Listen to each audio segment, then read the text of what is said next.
Thank you. Hello, everyone. Thank you very much for coming. My name is Wasim Abbas, and I work in ARM. I work in the Mali ecosystem team of Media Processing Division, and we basically do the GPU stuff.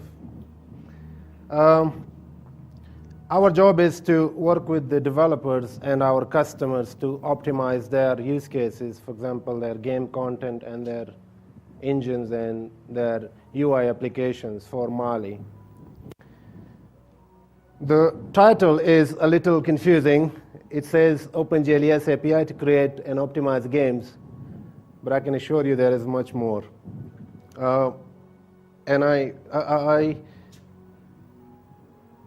The expectations for these presentations from you guys were to be beginner to graphics. How many of you guys are programmers here? Cool. How many are beginners? That's a problem. Anyways, I hope there still would be something for you guys that you can take away from today. And because I'm going to talk about some of the tools we have to do, well, not beginner level, but high level optimizations and do profiling and so on. This is the rough agenda. So I'll give you an introduction to ARM. I'll move on to our GPUs, what they are, what they can do, and what they're good for, apart from graphics. Then we will discuss some optimizations for GLES2 and OpenGL ES3 for Mali-400 and Mali-T604 series of GPUs. And then I will talk about some of the tools we provide. Any questions, anytime, please raise a hand. Don't ask the question. Right. So introduction to ARM. How many people know what ARM is? Very few. Right. That's interesting because you still might be carrying a device which has a number of CPUs that we make in it. For example, your Android device, your tablets, or so on. Right, so that's an interesting fact. We basically don't really make anything. We don't manufacture anything. We just create the IP. So we design the IP for CPUs and GPUs and everything that goes together with it to make them work efficiently. These are some nice facts if you want to read. 94% of smartphones and tablets have an ARM CPU, at least one ARM CPU in it. 80% of digital cameras are ARM CPU based. 70% of smart TVs, and so on. We've got about 900 processor licensees, around 300 companies. Most of them are specific CPU licensees, but some of them are architecture licensees as well, so they can go and make their own CPUs and experiment with whatever is good. But they all run on an ARM instruction set. This is a nice, interesting fact. Over 125 ARM-powered products ship every second of every day. Interesting. Right, moving on. This shows a little bit of landscape where we are. All of these devices contains at least one ARM CPU, if not a GPU. And we see the trend is growing year on year. In 2011, the mobile market was growing about 15%, about 4.5 billion devices shipping. And so the embedded and enterprise going with the same pace. We're also in your home. We're not in your home, but we are in the devices in your home. So that includes the TVs and so on. I'll discuss a little bit more about these in detail throughout the presentation. This is the CPU landscape from ARM that we provide. So we started with these standard classic ARM processors about 20 years ago. And they're still very successful. You can still see them in many devices. They're still shipping in volumes. And then we have the new Cortex series, the Cortex family of processors. Our latest one is the Cortex-A15. You might have heard about it, or you might have not. We've got about three families of Cortex CPUs. So the A class are for applications which runs your operating systems and multiple operating systems and so on. Then we have the real-time family of processors, which runs hard drives and other stuff that needs real-time access with deterministic interrupt response and so on. In these devices, you need to hit a deadline every time.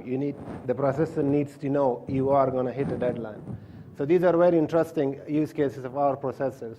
Then we have the microcontroller devices, which are in other small stuff like smart cards and stuff. These are the other technologies, and surprisingly, it also makes ARM, ARM, from application real-time and microcontrollers. We've got other stuff that goes with these processors. For example, the big. LITTLE technology. So in a big. LITTLE configuration, we have a bigger CPU, like the Cortex-A15, which is much powerful and a beast. And then we have a smaller CPU, like an A9 or an A7, which is much low power, and it's not very powerful. It is powerful, but not as much as A15. Then whenever you need processing power in your application or in your OS, we switch to the A15 automatically, transparently from the user. And when you've done your stuff, then we switch back to the A7. So that saves power. A15 runs quickly, does the stuff, and then sleeps. And then A7 wakes up and takes all your inputs and so on. So this stuff goes nicely with all our CPUs.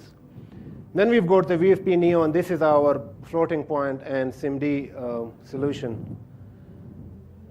We support thumb and thumb 2 instructions in our ARM CPUs. So ARM have an instruction set called ARM instruction set, which is 32-bit wide. And there's a lot of stuff you can do in those 32-bit instruction set.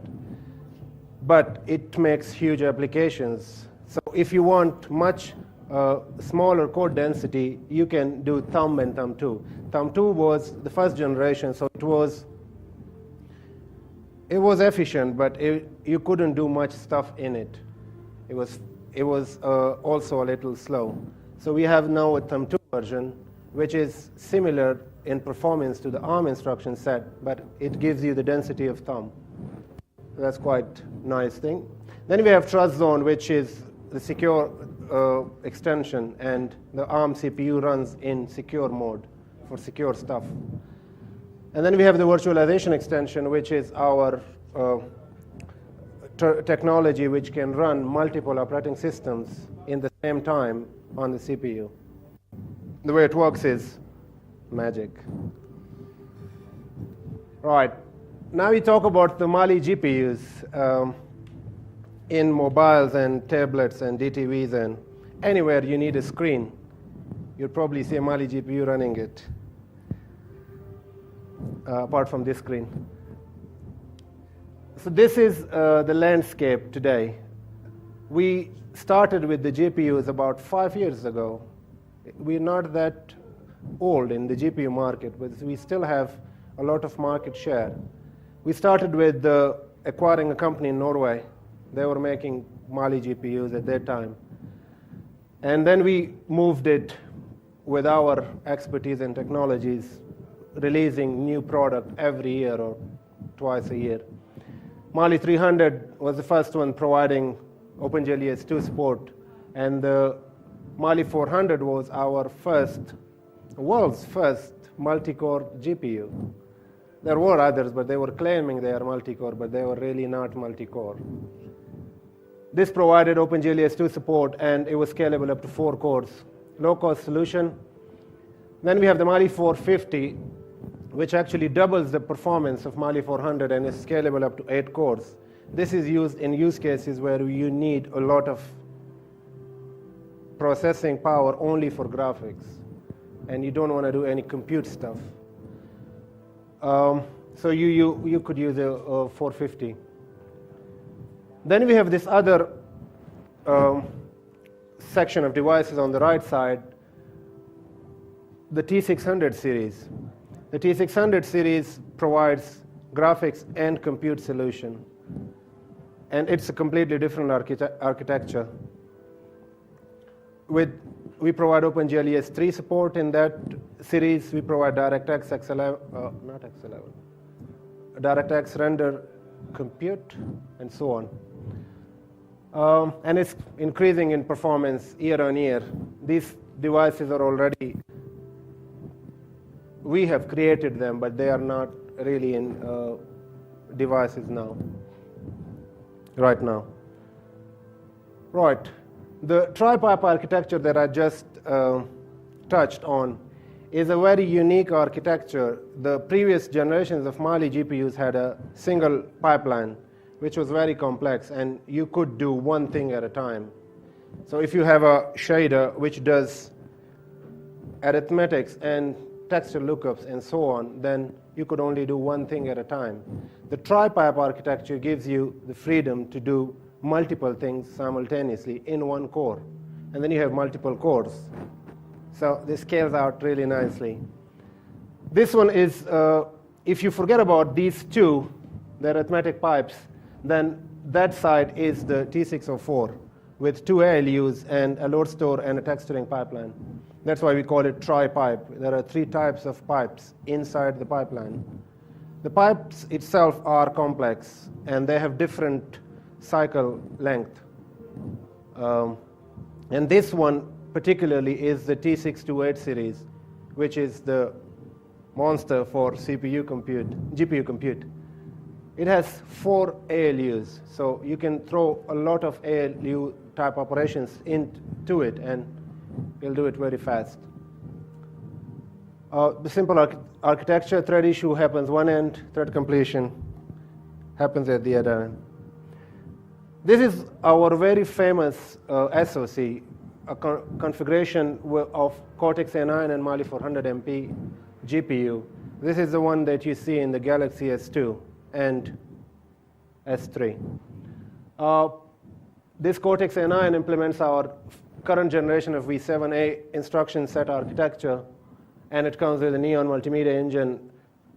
The GPU supports ES 1.1 and 2.0, and like I said, this was the world's first multi-core embedded GPU.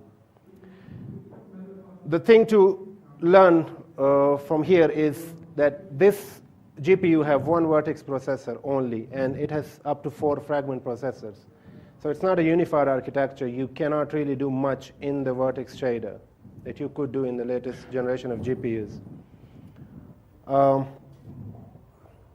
Yeah. Then we have this very famous SoC, the ARM Cortex-A15 plus Mali-T604, which is in the Nexus 10 and Samsung's Chromebook. So this is, the A15 is the bigger GPU it supports the same instruction set architecture, and it's up to 5 times performance of, not today's smartphones, but this slide is a little outdated. Mali-T604 GPU is a unified shader architecture, so it has a number of cores which can do both vertex or fragment shading jobs, vertex processing and fragment processing jobs. We've introduced a number of APIs, GLES, OpenGL ES 1.1, OpenGL ES 2.0, OpenGL ES 3.0, and DirectX 11, and OpenCL and RenderScript for compute. This one has the unified tri-pipe shader architecture. Right.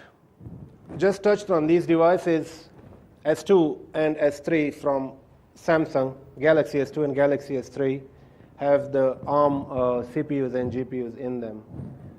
About 100 million units were sold of these two devices worldwide.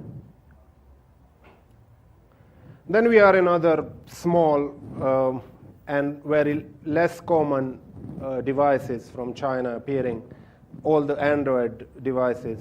For example, some names there for reference. So when you know, if you want to make a game for one of these devices, and if it's working on a Mali GPU, it's going to work on these as well. And then we are in tablets as well. A lot of the tablets coming from China and Taiwan are all Mali-based. Okay. There was a design flaw in that. There we go. Thank you. Where were I? So we are in about 50% of market for Android tablets, and about 130 million global tablets are shipped with Mali in it. So if you want to target all of these devices in such a big market for your games, you need to know what happens in Mali, how to optimize your games for Mali.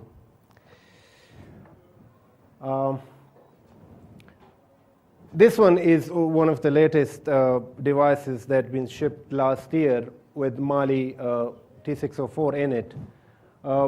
You might have seen the Samsung Chromebook.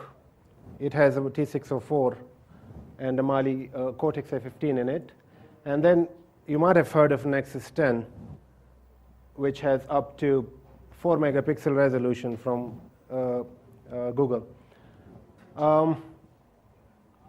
The Nexus 10 have stock DS5 support in it. What is DS5 in Streamline? I'll talk about it in a minute. But this is very important to know. If you want to profile something today for Android, if you pick this Nexus 10 and just plug it into our DS5 environment, you can do off-the-shelf profiling. And we brought some of these for you guys. The people who are not here but probably hearing me outside, try harder to get one of these. These are the prizes for the competition. Then we've got this Arndale board, which is the Linux version of the same SoC. And you can do OpenGL on this device. The previous one was just have render script support. And then we have a lot of tools that we provide for developers and customers so they can develop their content and optimize it for Mali. Right, I will talk briefly about, since you guys are all experts in graphics programming and OpenGL ES or OpenGL in particularly, I'm not going to talk much about optimization techniques. I hope you would know, but I'll just quickly touch on some of the things that still people do in commercial games and commercial engines, surprisingly. So first of all, how the Mali GPU works. It's a tile-based renderer, so it doesn't really draw pixel by pixel, but it takes a full tile and renders that separately.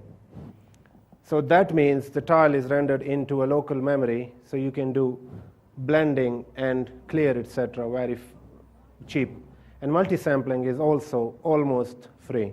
You don't see real big impact if you turn on multisampling. Because everything is on chip, the tile contains subsamples anyways, so doing the multisampling is very cheap operation. That saves a lot of power because we don't have a huge bus and a huge bandwidth like desktop GPUs, so we cannot really ask or save data into the external memory. So this saves a lot of power if you do stuff on the GPU locally and then just output the output at the end. And then we have tools which can debug and profile such GPUs, because it's very hard to understand this and to work in this frame of mind that the desktop GPUs are completely different from the mobile GPUs. A simple example of multisampling on Mali, so no anti-aliasing and 4x full screen anti-aliasing with very little impact. And you get very good quality.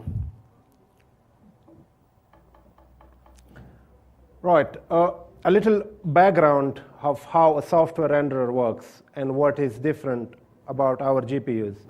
So a software renderer will usually do draws, GL draw, GL, if it's not GL, it could be any software renderer.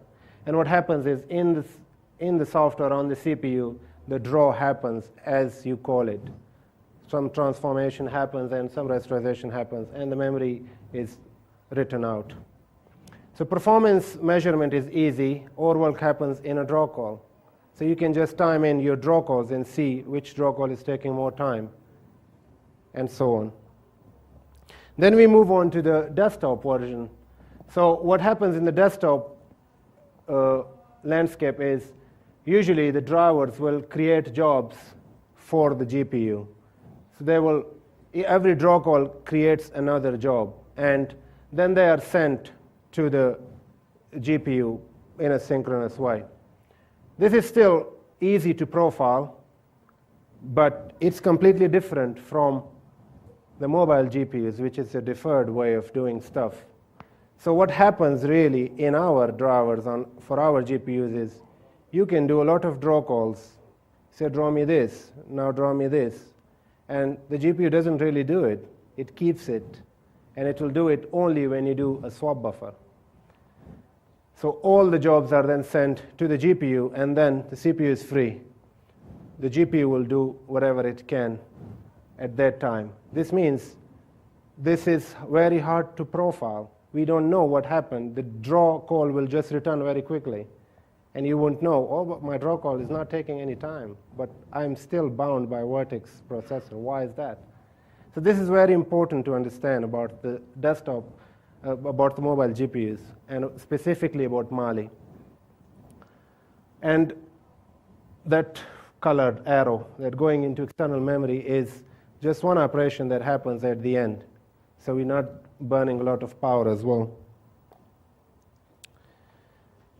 So thinking in a deferred way, deferred world is you need to minimize the draw calls. The problem with having so many draw calls is that if you have a small geometry that you're sending the GPU, most of the people who we work with comes from a desktop or a software rendering background. So in a software environment, if you're drawing small chunks, it's very fast to just go and draw them. But for GPUs, that's very costly. Setting up the state for drawing a simple triangle takes more time than actually doing the work. So it's very important to minimize these draw calls. You can group draw calls with similar states, so we don't have to go back and forth, changing state from this to that, and then drawing something, and then coming back from that to this, and so on. But obviously, be wiser with that. Don't do it. Don't overdo it. Some things that really happens in commercial game engines that we work with is they don't really, they are, when they draw to different targets, they don't really set them at once and then do all their draw calls and then unset or unbind them at the end. So what that does, they do this for every draw call. That makes the pipeline flush, which means it's very hard, and it takes a lot of time for every time the GPU needs to do everything that it was doing before it can move on. So this is very important. If you want more details on this thing, go and have a look on the GL discard frame buffer extension. See what it does and why it can improve performance. More, thinking in deferred word, use vertex buffer objects, because the client-side vertex buffer uses something we call copy and write. So every time if you have your data in the client-side vertex buffers, the GPU is going to copy it into its own memory, and then it's going to work on it. For next frame, it's going to do that again and again. So that's a huge bottleneck. We recommend using vertex buffer objects. And multiple render targets comes into GLES 3 later on. Now, a typical scenario, you should also avoid blocking behaviors. For example, if this was your pipeline and you're drawing frame n, it's on the CPU, you're building the commands, and when you're done with it, it will go to the vertex shading stage, and so on. So frame n goes in step to different stage, and frame n plus 1 comes in. If you do anything like you'll read pixel or copy text image, etc., you're going to stall the pipeline. So every time you do something like this, the GPU says, I need to finish this stuff before I can do that. So you need to avoid these kinds of stuff. FBOs are a good choice for read pixels. PBOs, sorry, and FBOs are for copy text image. Excuse me? Why is vertex shading deferred? Because you need the transformed positions of all the triangles anyway, because you are going to set up for tile-based rendering. So I don't get why vertex shading isn't done immediately. If I don't know what you mean, but I'll explain it the way I understood it. If you don't do vertex shading, then what you're going to send to the next stage? You need to finish with that stuff first before you can send it to fragment shading. Yes, that's right, but in your image here, it looks like vertex shade, like all untransformed vertices are bunched up for a whole frame. Then the vertex shaders run for all geometry of one frame, and then the fragment shading takes place. And at least that's how it looks in your image. But in theory, I don't get why it shouldn't be possible to transform the vertices, so do the vertex shading right after the draw call. So you're thinking in a different way than this. I see if you can't really input data to the fragment shader, if you're doing vertex shading, you need to do vertex shading for this is a bit vertex transformation actually. It's not vertex shading. It's a vertex transformation stage. I think that was the confusion. Sorry. Right. Moving on. This is a simple view of how OpenGL ES, since it's a shader-based API, how does it work?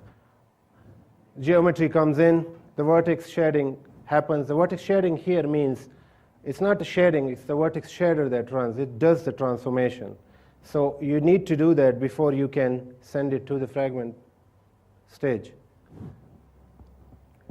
Two shaders are usually involved, the vertex and the fragment shader, and there's one other branch there, the magic branch, which is the rasterizer that happens. It's the fixed function stage. Everything that we send to OpenGL ES needs to go through buffers. So your client-side vertex data needs to go through a buffer to the GPU. If we do client-side stuff like normal vertex arrays, then that's not good for our GPUs. We recommend using vertex buffer objects. OpenGL ES 2 provides both, but it's good to use VBUs. Some of these techniques you guys might already know, and I have touched on these as well a little bit. Culling. If you don't see anything, you shouldn't be drawing it. You shouldn't be sending it to the GPU. Batching is something that I will talk in a little more detail later on. And instancing, obviously, if you have one object that's appearing in multiple places, like a chair, then you should just have one copy of it. And you shouldn't be invoking GPU to do it over and over.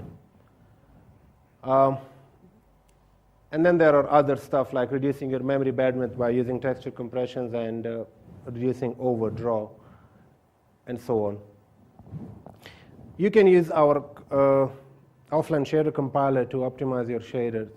This is very important. I'll give you an example of this later on, how to use the shader compiler to show you where are you going to be spending most of your time and what you should be optimizing.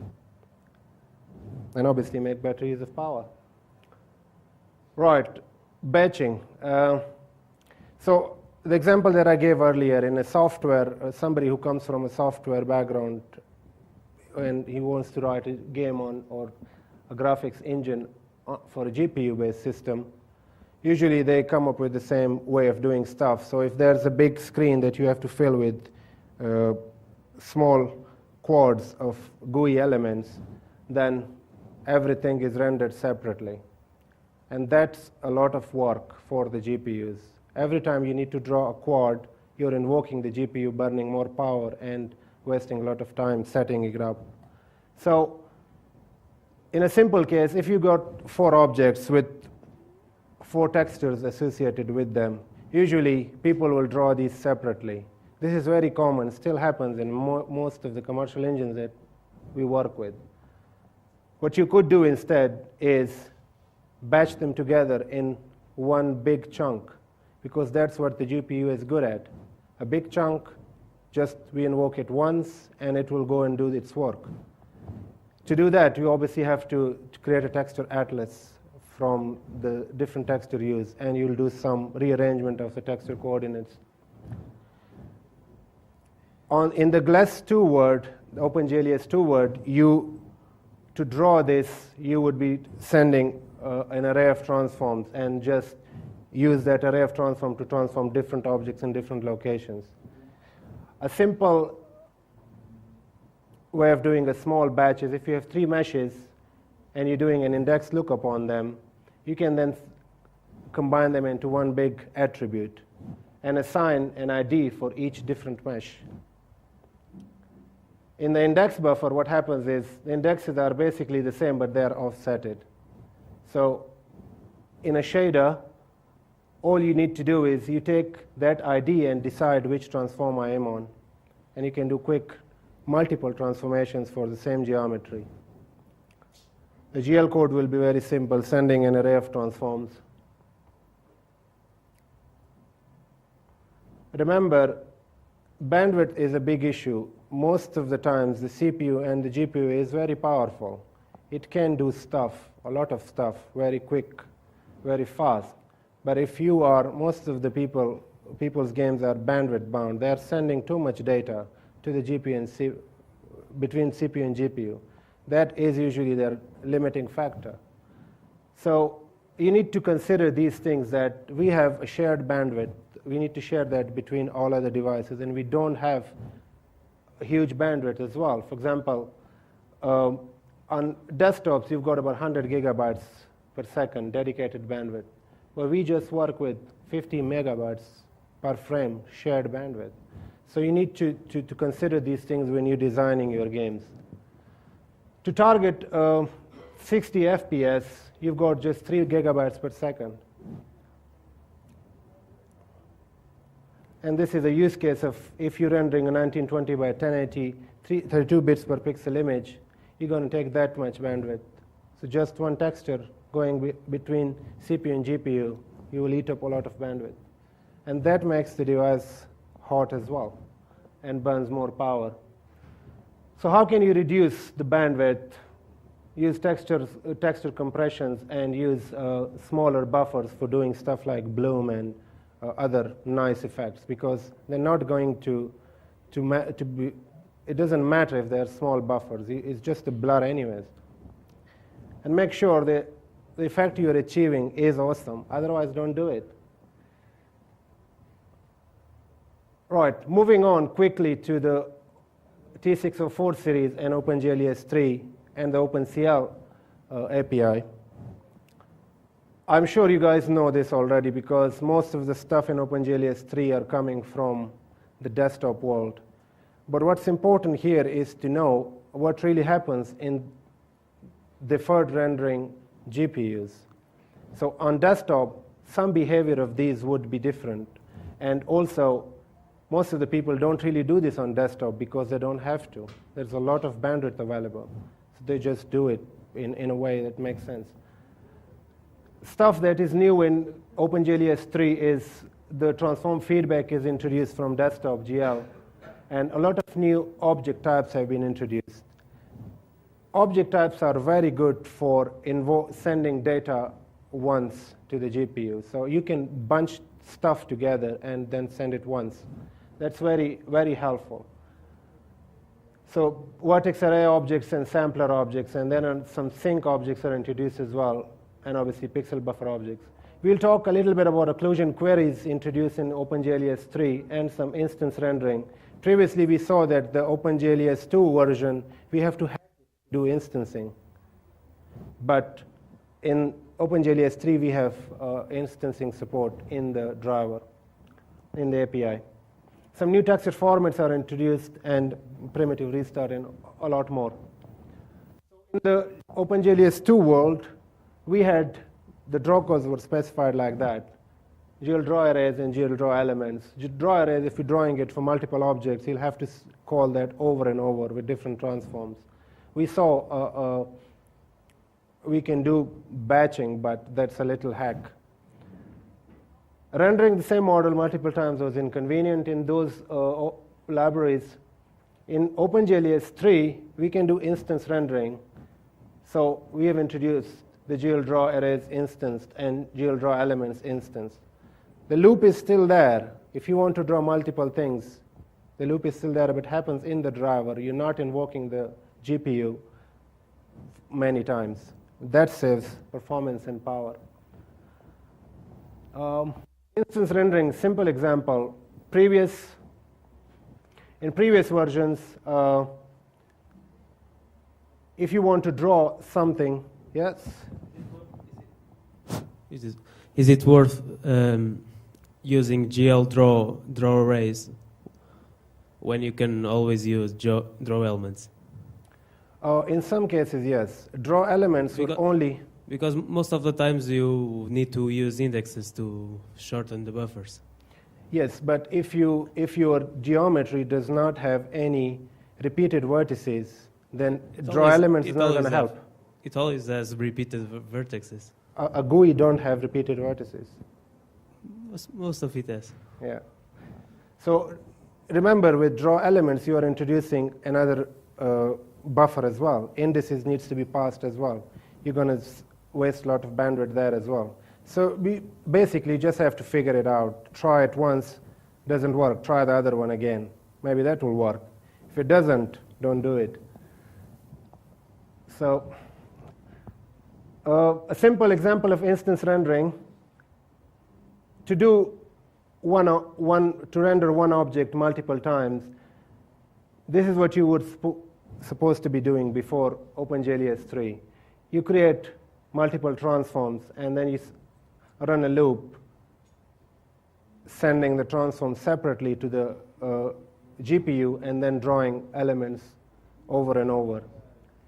In OpenGL ES3, you can just, this whole thing converts into this two calls. You can send the uniforms as an array at once, or you can also send a uniform buffer. And then you just say draw arrays instanced with the number of instances you want. From the shader's perspective, the simple shader that you had to do for non-instance rendering changes into this. All you have to do is invoke the GL for the instance ID of the element you are rendering and use that transform instead. Uniform buffer is something that's been introduced as well. Yeah. What is the order of magnitude of the number of uniforms you can send? Because I thought it was pretty limited, isn't it? It is limited. So obviously, if you're drawing very big geometries and you're drawing 1,000 of these, then you probably cannot send those many transforms. So then you have to split it in multiple draw calls. Okay, and what about trying to pass, say, the transform through a texture or some data buffer of some sort? That's a good choice, but remember, Mali-400 is not a unified architecture. You cannot do texture lookups in Vertex Shader. Okay. In the new version, you can do that. So that's why we have this, and you can do it in the texture as well, in the OpenGL ES3 version. The uniform buffers is the new thing introduced. They are, I'm sure you guys know what uniforms are. They are the constants for fragment and vertex shaders. They stay the same for all primitives, and loading large number of uniforms is tedious. The struct was introduced to get rid of this problem, but most of the people hated the struct, that they didn't implement it in shader compilers, and then everybody followed them. So that didn't work. The uniform buffer idea is the same like a struct, but now it's in the core, so everybody has to do it. And they let you load many uniforms easily. This is how it works. You create a struct, calling it uniform, in this case, from the objects you want to send, and the other plumbing code that goes with it is something like this. So in the previous case, if you had a struct, you want to send 3 different uniforms, you're going to invoke the driver 3 times, the compiler 3 times to ask the locations for these uniforms and attributes. and then you send those uniforms separately. In the new case, all you have to do is create a buffer. I'm not going to explain what all these things means, but simply the GL static draw will tell the GPU we're not going to really change it often. And then we send all the uniforms in that buffer at once. Transform feedback. We saw that pipeline earlier, that OpenGL ES 2 and 3 are a shader-based API. But the data that goes from vertex shading stage to rasterizer, we don't really have control before transform feedback on that. Now, transform feedback can be used to do expensive stuff in your shaders on your geometry once. So you have a lot of geometry, and you're doing some very fancy transformations or whatever on it. You can do that once and then save that in a buffer separately. And for next time's drawing or rendering, you use that buffer, so you can save those transformations or heavy shader computations, and you do it just once. Yeah, and that. So this was the flow of the data through a OpenGL ES shading pipeline. Vertices come into the vertex shader, and more vertices, same vertices go out. Some magic happens, and then we come into the fragment shading stage. This magic part is the rasterizer, that is fixed pipeline, so we don't really care how it works. It works.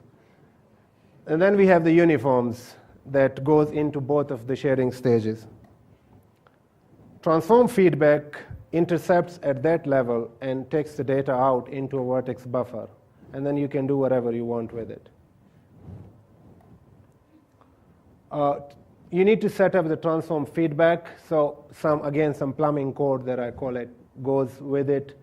So you have to tell where you're going to save your data. In our case, we create a program and we say we will be writing 2 attributes out, which are, I'm calling it varyings in this case. You create a feedback varyings with that call, and then you associate these with the transform feedback. So the transform feedback needs to know where to write that data. Index decides the order of these varyings names specify their output index. So that varying struct location will be the 0th index, and velocity will be the next, and so on. All we are doing here is telling it at 0th index with an offset of 0, I want this much data to be outputted, which is number of vertices times 4 floats. And then the next one, which is the velocity, goes into just starting with the next index and an offset of the size. Same call. Simple way to set up transform feedback. This is a simple way of using it. First of all, we get rid of that magic that was happening. So discard the rasterizer, because we don't really want the triangles to be rasterized, because we don't need it. We just want the shading stage output into a buffer. So we discard any rasterization happening. We use the transform feedback, the one which has our varyings defined in it, and then you start doing the thing. Begin the transform feedback, and we will ask it to draw points for us, please. And then you draw and do some cleanup afterwards. Don't forget to disable the discard rasterization at this level. Simple example, how to use transform feedback. Occlusion queries are another technique that it is available in desktop GL for a long time now, but it has just came into OpenGL ES 3. If you have a lot of objects covering other objects behind them, then you probably don't need to draw the one that's behind. So this is where occlusion queries comes in. You can draw an imposter for that very expensive objects quickly and see if it's going to end up in the frame buffer or not. That's how where occlusion queries comes in. You need to allocate them with those plumbing calls, and then you need to say, I'm beginning queries, tell me if any samples passed from this draw arrays, and be conservative. Just tell me yes and no. I don't care if whatever, how many passed, whether any passed or not. And then you draw your thing and disable the end queries, occlusion queries. And then you can check the result, whether this thing that I'm drawing is going to end up in the frame buffer or not. There's a question there. You can stop and wait for that result to come in, but you don't have to. You can check it once and then move on. We recommend to wait for the previous frame's result. So because the GPU is a deferred, it's a deferred pipeline, do you have to wait like 3 frames to get the result of your query? 1 frame. 1 frame? Yeah. But if I record your picture from the last slide, like way before, I thought the frame n was processed like 3 frames after. That's what I think I saw. Frame n plus 2 will be processed, yes, 3 times after, because that's the 3rd frame.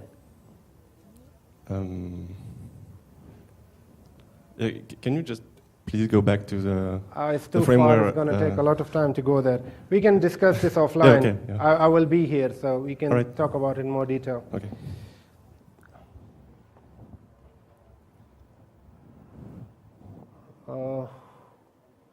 So this was an example I was at. You shouldn't be waiting for that results to show up. You can wait 1 frame, and then in next frame it might be available. Or you don't have to wait 1 frame. You can come back to it next frame, and it will be available. If it was visible, you can check with that call. You render it, otherwise you don't. Right, a quick introduction to what tools we provide for doing optimizations and profiling and so on. We provide a number of tools, software development tools like SDKs for OpenGL ES and OpenCL. OpenGL ES emulators on the desktop, so that includes Mac, Linux, and Windows. Shared developing studios and shared library. We have some asset creation tools like the texture compression I'll talk about in more detail. And then we have the performance analysis tool called Streamline, an offline shader compiler. I will discuss these in a little more detail. This is how the workflow happens, that artists create their assets in Maya or Max, or their textures in Photoshop or whatever tool you guys use. That can go in through texture compression tool to compress it for the application. We have a command line version of it which can batch stuff and do a lot of texture compressions at once. You can put that in your pipeline, so it will run automatically for each release and so on. Then you have some conditioning tools which you can run on geometry to optimize it for mobile GPUs, so getting rid of some extra vertices and doing triangle strips instead of only triangles and so on.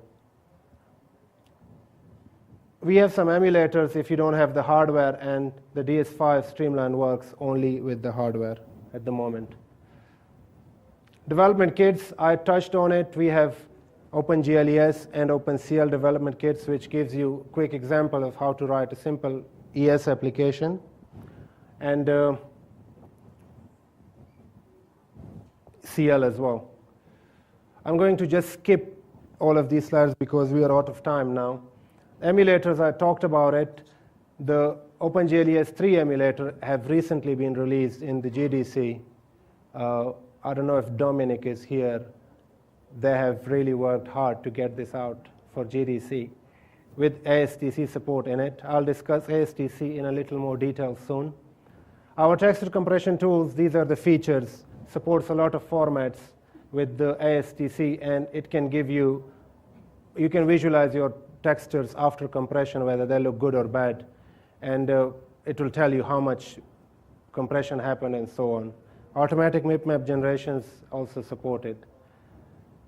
Texture compression in the way, this is how it works basically. What we want on embedded GPUs is a solution which can give us quick random access. So usually most of the compression that is available in the mobile area is block-based. So the image is usually cut it down into tiles, and then each block or tile is separately compressed. Details why we do that. This is the landscape, what's available today. So we've got on y-axis the input color format, and you've got compressed bits per pixel on the x-axis. These are the options available in today's market. ETC is the mostly used, but it doesn't have alpha channel support. So then they have ETC2 in OpenGL ES 3. But it's still 4 bits per pixel. You probably don't need that much for some textures. So that was the problem. Too much fragmentation, too many formats, not full support. We created a new standard called ASTC. The way it works, I don't know, honestly. It works. We've got a variable bitrate compression from 8 bits per pixel to up to less than 1 bits per pixel. And then we've got orthogonal choice of format like luminance, luminous alpha, RGB, RGBA, and many more. You've got 2D and 3D texture support. You've got LDR and HDR format support. We have import and mipmap support and other stuff. So we just saw this landscape. This is the options that are available. This is what ASTC provides. All of these can be encoded in ASTC with all these formats. And one thing to notice here is the bits per pixel goes from less than 1. So the last one is 0.89 bits per pixel. We have the shader compiler available, development studio. I'm going to skip on these one and talk a little bit about Streamline, because this is a very important tool to do profiling of deferred GPUs like we have. It's a complete IDE. You can do your development in Streamline and do your debugging in the IDE. A quick use case I'll probably talk about. This is how it looks. It gives you a number of counters, so CPU activity, what's going on, how many clock cycles I'm burning doing something, how many instructions are executed, how many are fetched, and so on. What's my cache hit and miss ratio, and then what's going on with interrupts, and so on. These are the counters available. You can see your whole system's activity going on in processes and in multiple threads separately organized. You can accumulate counters and measure time with that white border thingy. And it will tell you quickly what was going on in that area. So we can see clearly here that for the Android launcher, the virtual machine, the Dalvik virtual machine, was taking most of the time. And then libskia and idle and libskia coming in. So this is a very good tool to quickly analyze your application and see what's going on. Where should I focus on? You can select, in this case, since one process is selected only, it will only show you the effect of this process in your timeline. So everything else you can see is grayed out. Only the green bars are the process activity related to this process only. And you can clearly see stuff is red, something's going on. You can go in that area and find out what's taking too much time. Then we have the GPU support in it. So you can see your fragment processor and vertex processor activity and your CPU activity for your whole application for some time. You can see your frame buffer output, how was the picture when this happened. And you can get some statistics of how many triangles were rasterized, how many fragments were discarded, and so on. There's a lot of counters available you can profile. Yeah. Film trim support, hardware and software counters. It can also give you some OpenGL ES API events. For example, this one is if you hover over those black things, this one is a swap buffer happening at these intervals. So it has marked the swap buffer for you as well. We're virtually out of time now. So I think you can go and play around with this. This is freely available on ARM's website, and some other features are discussed later on in the slides. So it has a function. You can see your code in this way, that which function is taking most of the time. The one that's redder is more taking more time, and so on. And then you can go to source level editing as well to see which instructions are called more. That's fine. Yeah, I was going to discuss a simple scenario of how you can figure out whether you are CPU bound or you are GPU bound. In GPU bound, you might be bound by vertex processor or your fragment processor. That's very important to know, because you might be doing a lot of stuff in your fragment shader, and you might not notice you will be optimizing your vertex shader. It's not going to change the frame rate, which is all what we care about. You might be doing all these things, focusing on CPU and vertex processor and fragment processor, figuring out where am I spending all the time, but you might be bandwidth bound. So nothing that you do there will change anything. You'll still have the same frame rate. So since we're out of time now, I'll stop here. If you have any questions, I'm glad to take them now. Or we can discuss afterward as well. We have a booth outside. We brought some devices, and my colleagues, Tu Young and Angelo, are demonstrating them. Any question you have anytime, please come to us. We'll be happy to answer.